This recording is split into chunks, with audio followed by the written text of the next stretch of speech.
Good evening. Tonight we're reading A Christmas Carol by Charles Dickens. Part 6, Christmas Present. By this time it was getting dark and snowing pretty heavily, and as Scrooge and the Spirit went along the streets, the brightness of the roaring fires in kitchens, parlors, and all sorts of rooms was wonderful. Here the flickering of the blaze showed preparations for a cozy dinner, with hot plates baking through and through before the fire, and deep red curtains ready to be drawn to shut out cold and darkness. There all the children of the house were running out into the snow to meet their married sisters, brothers, cousins, uncles, aunts, and be the first to greet them. Here, again, were shadows on the window blinds of guests assembling, and there a group of handsome girls, all hooded and fur-booted and all chattering at once, tripping lightly off to some near neighbor's house, where woe upon the single man who saw them enter, artful witches, well they knew, in a glow. But if you had judged from the numbers of people on their way to friendly gatherings, you might have thought no one was at home to give them welcome when they got there. Instead of every house expecting company and piling up its fires and chimneys high. Blessing on it, how the ghost exulted, how it bared its breadth of breast and opened its capacious palm and floated on, outpouring with a generous hand its bright and harmless mirth on everything within its reach. The very lamplighter, who ran on before, dotting the dusky streets with specks of light, and who was dressed to spend the evening somewhere, laughed out loud as the Spirit passed, though little kenned the lamplighter that he had any company but Christmas. And now, without a word of warning from the ghost, they stood upon a bleak and deserted moor, where monstrous masses of rude stone were cast about, as though it were the burial place of giants, and water spread itself wheresoever it listed, or would have done so but for the frost that held it prisoner, and nothing grew but moss and furze and coarse, rank grass.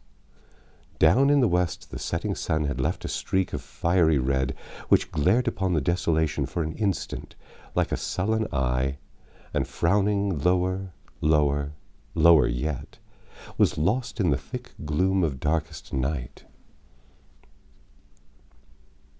"What place is this?" asked Scrooge. "A place where miners live who labor in the bowels of the earth," returned the Spirit. "But they know me. See!" A light shone from the window of a hut, and swiftly they advanced towards it. Passing through the wall of mud and stone, they found a cheerful company assembled round a glowing fire, an old man and woman with their children and their children's children, and another generation beyond, all decked out gaily in their holiday attire. The old man, in a voice that seldom rose above the howling of the wind upon the barren waste, was singing them a Christmas song, which had been a very old song when he was a boy. And from time to time they all joined in the chorus. So surely as they raised their voices, the old man got quite blithe and loud, and so surely as they stopped, his vigor sank again. The Spirit did not tarry here, but bade Scrooge hold his robe, and passing on above the moor, sped whither? Not to see.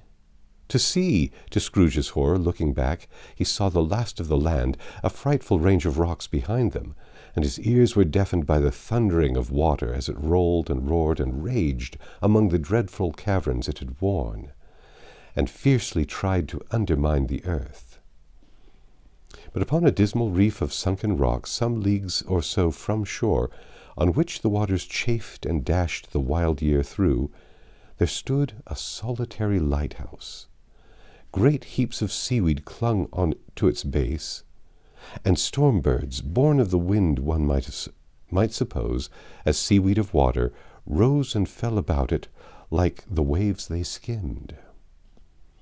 But even here, two men who watched the light and made a fire, that through the loophole in the thick stone wall shed out a ray of brightness on the awful sea, joining their horny hands over the rough table at which they sat, they wished each other a Merry Christmas in their can of grog, and one of them, the elder, too, with his face all damaged and scarred by hard weather, as the figurehead of an old ship might be, struck up a sturdy song that was like the gale itself.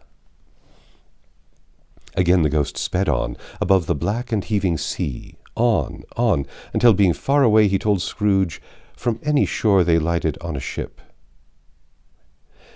They stood beside the helmsman at the wheel, the lookout in the bow, the officers who had the watch, dark, ghostly figures in their several stations. But every man among them hummed a Christmas tune, or had a Christmas thought, or spoke below his breath to his companions of some bygone Christmas day, with homeward hopes belonging to it. And every man on board, waking or sleeping, good or bad, had had a kinder word for another on that day than on any day of the year, and had shared to some extent in its festivities, and had remembered those he cared for at a distance, and had known they delighted to remember him. It was a great surprise to Scrooge, while listening to the moaning of the wind and thinking what a solemn thing it was to move on through the lonely darkness over an unknown abyss whose depths were secrets as profound as death. It was a great surprise to Scrooge, while thus engaged, to hear a hearty laugh. It was a much greater surprise to Scrooge to recognize it as his own nephew's, and to find himself in a bright, dry, gleaming room, with the Spirit standing smiling by his side, and looking at the same nephew with approving affability. "Ha! Laughed Scrooge's nephew. "Ha! Ha! If you should happen by any unlikely chance to know a man more blessed in a laugh than Scrooge's nephew, all I can say is I should like to know him too. Introduce him to me, and I'll cultivate his acquaintance. It is a fair, even-handed, noble adjustment of things that while there is infection in disease and sorrow, there is nothing in the world so irresistibly contagious as laughter and good humor. When Scrooge's nephew laughed in this way, holding his sides, rolling his head, and twisting his face into the most extravagant contortions, Scrooge's niece by marriage laughed as heartily as he, and their assembled friends, being not a bit behind-handed, roared out lustily. "Ah, ha, ha, ha, ha! He said that Christmas was a humbug, as I live!" cried Scrooge's nephew. "He believed it, too." "More shame for him, Fred," said Scrooge's niece indignantly. Bless those women, they never do anything by halves. They are always in earnest. She was very pretty, exceedingly pretty, with a dimpled, surprised-looking, capital face, a ripe little mouth that seemed to be made to be kissed, as no doubt it was, all kinds of good little dots about her chin that melted into one another when she laughed, and the sunniest pair of eyes you ever saw in any creature's head. Altogether she was what you would have called provoking, you know, but satisfactory too. Oh, perfectly satisfactory. "He's a comical old fellow," said Scrooge's nephew. "That's the truth, and not so pleasant as he might be. However, his offences carry their own punishment, and I have nothing to say against him." "I'm sure he is very rich, Fred," hinted Scrooge's niece. "At least you always tell me so." "What of that, my dear?" said Scrooge's nephew. "His wealth is of no use to him. He don't do any good with it. He don't make himself comfortable with it, and he hasn't the satisfaction of thinking that it is ever going to benefit us with it." "I have no patience with him," observed Scrooge's niece. Scrooge's niece's sisters and all the other ladies expressed the same opinion. "Oh, I have," said Scrooge's nephew. "I am sorry for him. I couldn't be angry with him if I tried. Who suffers by his ill whims? Himself, always. Here, he takes it into his head to dislike us, and he won't come and dine with us. What's the consequence? He don't lose much of a dinner." "Indeed, I think he loses a very good dinner," interrupted Scrooge's niece. Everybody said the same, and they must be allowed to have been competent judges, because they had just had dinner, and with the dessert upon the table were clustered round the fire by lamplight. "Well, I am very glad to hear it," said Scrooge's nephew, "because I haven't any great faith in these young housekeepers. What do you say, Topper?" Topper had clearly got his eye upon one of Scrooge's niece's sisters, for he answered that a bachelor was a wretched outcast who had no right to express an opinion on the subject, whereat Scrooge's niece's sister, the plump one with the lace tucker, not the one with the roses, blushed. "Do go on, Fred," said Scrooge's niece, clapping her hands. "He never finishes what he begins to say. He is such a ridiculous fellow." Scrooge's nephew revelled in another laugh, and as it was impossible to keep the infection off, though the plump sister tried hard to do it with aromatic vinegar. His example was unanimously followed. "I was only going to say," said Scrooge's nephew, "that the consequence of his taking a dislike to us and not making merry with us is, as I think, that he loses some pleasant moments that could do him no harm. I'm sure he loses pleasanter companions than he can find in his own thoughts, either in his mouldy old office or his dusty chambers. I mean to give him the same chance every year, whether he likes it or not, for I pity him. He may rail at Christmas till he dies, but he can't help thinking better of it. I defy him, if he finds me going there in good temper year after year and saying, 'Uncle Scrooge, how are you?'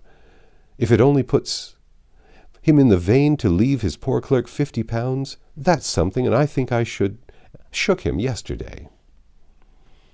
It was their turn to laugh now at the notion of his shaking Scrooge, but being thoroughly good-natured and not much caring what they laughed at, so that they laughed at any rate, he encouraged them in their merriment and passed the bottle joyously.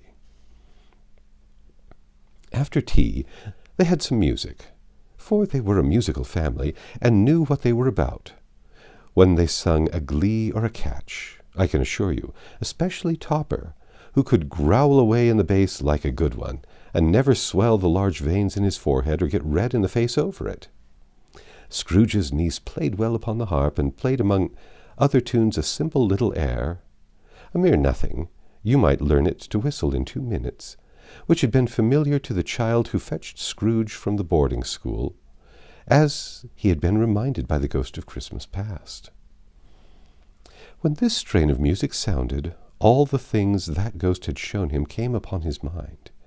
He softened more and more, and thought that if he could have listened to it often, years ago, he might have cultivated the kindness of life for his own happiness with his own hands, without resorting to the sexton's spade that buried Jacob Marley. But they didn't devote the whole evening to music. After a while, they played at forfeits, for which it is good to be children sometimes, and never better than at Christmas, when its mighty founder was a child himself. Stop. There was first a game of blindman's buff. Of course there was, and I no more believe Topper was really blind than I believe he had eyes in his boots. My opinion is that it was a done thing between him and Scrooge's nephew, and that the ghost of Christmas present knew it.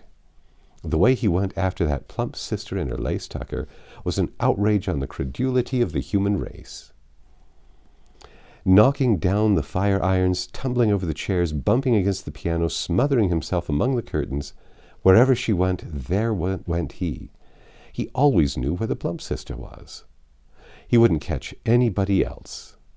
If you had fallen up against him, as some of them did, and stood there, he would have made a feint of endeavoring to seize you, which would have been an affront to your understanding, and would instantly have sidled off in the direction of the plump sister. She often cried out that it wasn't fair, and it really was not. But then when at last he caught her, when in spite of all her silken rustlings and her rapid flutterings past him, he got her into a corner whence there was no escape, then his conduct was most execrable, for his pretending not to know her, his pretending that it was necessary to touch her headdress, and further to assure himself of her identity by pressing a certain ring upon her finger and a certain chain about her neck, was vile, monstrous. No doubt she told him her opinion of it when, another blind man being in office, they were so very confidential together behind the curtains. Scrooge's niece was not one of the blind man's bluff party, but was made comfortable with a large chair and a footstool, in a snug corner, where the ghost and Scrooge were close behind her. But she joined in the forfeits, and loved her love to admiration with all the letters of the alphabet. Likewise, at the game of how, when, and where, she was very great, and to the secret joy of Scrooge's nephew, beat her sisters hollow. Though they were sharp girls, too, as Topper could have told you. There might have been 20 people there, young and old, but they all played, and so did Scrooge, for, wholly forgetting in the interest he had in what was going on, that his voice made no sound in their ears, he sometimes came out with his guess quite loud, and very often guessed right, too. For the sharpest needle, the best Whitechapel, warranted not to cut in the eye, was not sharper than Scrooge, blunt as he took it in his head to be. The ghost was greatly pleased to find him in this mood, and looked upon him with such favour that he begged like a boy to be allowed to stay until the guests departed. But this the spirit said could not be done. "Here is a new game," said Scrooge. "1 half-hour, spirit, only one." It was a game called Yes and No, where Scrooge's nephew had to think of something. The rest must find out what. He only answering to their questions yes or no as the case was.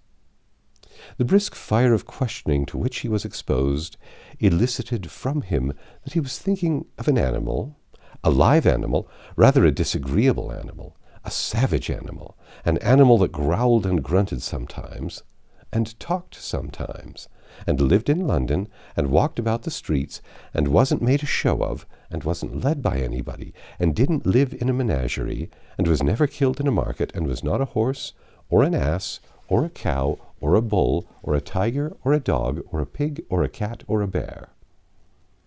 At every fresh question that was put to him, this nephew burst into a fresh roar of laughter, and was so inexpressibly tickled that he was obliged to get up off the sofa and stamp. At last the plump sister, falling into a similar state, cried out, "I have found it out! I know what it is, Fred! I know what it is!" "What is it?" cried Fred. "It's your Uncle Scrooge!" Which it certainly was. Admiration was the universal sentiment, though some objected that the reply to "Is it a bear?" ought to have been yes, inasmuch as an answer in the negative was sufficient to have diverted their thoughts from Mr. Scrooge, supposing they had never had any tendency that way. He has given us plenty of merriment, I am sure," said Fred, "and it would be ungrateful not to drink his health. Here is a glass of mulled wine ready to our hand at the moment, and I say, Uncle Scrooge."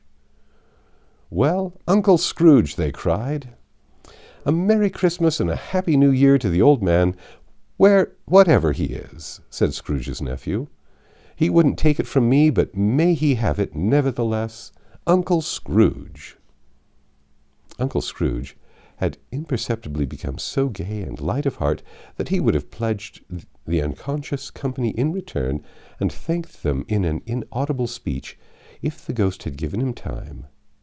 But the whole scene passed off in the breath of the last word spoken by his nephew, and he and the spirit were again upon their travels. Much they saw, and far they went, and many homes they visited, but always with a happy end.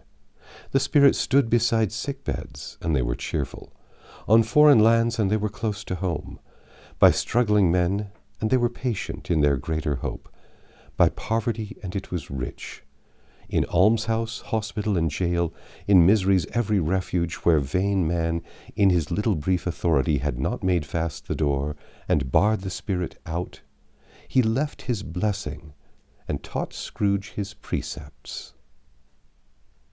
It was a long night, if it were only a night, but Scrooge had his doubts of this, because the Christmas holidays appeared to be condensed into the space of time they passed together. It was strange, too, that while Scrooge remained unaltered in his outward form, the ghost grew older, clearly older. Scrooge had observed this change, but never spoke of it until they left a children's 12th night party, when, looking at the spirit as they stood together in an open place, he noticed that its hair was grey. "Are spirits' lives short?" asked Scrooge. "My life upon this globe is very brief," replied the ghost. "It ends tonight." "Tonight?" cried Scrooge. "Tonight at midnight. Hark, the time is drawing near." The chimes were ringing the 11:15 at that moment. "Forgive me if I am not justified in what I ask," said Scrooge. looking intently at the spirit's robe. "But I see something strange and not belonging to yourself, protruding from your skirts. Is it a foot or a claw?" "It might be a claw, for the flesh there is upon it," was the spirit's sorrowful reply. "Look here." From the foldings of its robe it brought 2 children, wretched, abject, frightful, hideous, miserable. They knelt down at its feet and clung upon the outside of its garment. "O man, look here! Look down here!" exclaimed the ghost. There were a boy and a girl, yellow, meager, ragged, scowling, wolfish, but prostrate, too, in their humility. Where graceful youth should have filled out their features and touched them with its freshest tints, a stale and shriveled hand, like that of old age, had pinched and twisted them and pulled them into shreds. Where angels might have sat enthroned, devils lurked, glaring out menacingly. No change, no degradation, no perversion of humanity in any grade through all the mysteries of wonderful creation has monsters half so horrible and dread. Scrooge stared back, appalled. Having them shown to him in this way, he tried to say they were fine children, but the words choked themselves rather than be parties to a lie of such enormous magnitude. "Spirit, are they yours?" Scrooge could say no more. "They are man's," said the spirit, looking down upon them, "and they cling to me, appealing from their fathers. This boy is ignorance. This girl is want. Beware them both, and all their degree, but most of all beware this boy, for on his brows I see that written which is doom, unless the writing is erased. Deny it," cried the spirit, stretching out its hand toward the city. "Slander those who tell it ye, admit it for your facetious purposes, and make it worse, and bide the end." "Have they no refuge or resources?" cried Scrooge.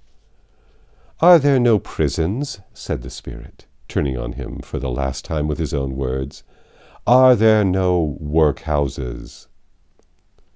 The bell struck 12. Scrooge looked about him for the ghost and saw it not. As the last stroke ceased to vibrate, he remembered the prediction of old Jacob Marley, and lifting his eyes, beheld a solemn phantom, draped and hooded, coming, like a mist along the ground, towards him. That's the end of part 6.